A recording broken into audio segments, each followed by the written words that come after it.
Good morning po mga kaibigan. Napakalapit ang panahon po ngayon.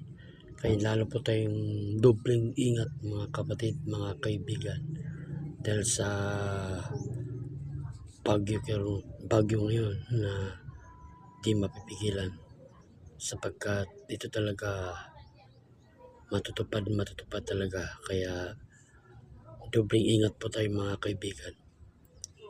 Kaya ang pinakamahalaga po mga kaibigan ay mai-ready po ang ating kagamitan. Pinakamahalaga yung tubig na mainom mga kaibigan. Kasi yan talagang pinakamahalaga. Kaya ingatan po natin ang ating mga sarili.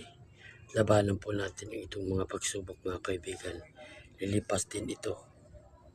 Pagdating ng panahon ay makakabawi rin tayo. Huwag po tayo mawalan ng pag-asa mga kaibigan. Kaya lagi lang po tayo mananalangin. Huwag tayo mawalan ng pag-asa. Ang lahat ng ito ay niloob ng Diyos para lahat po ng tao ay may madisiplina. Kaya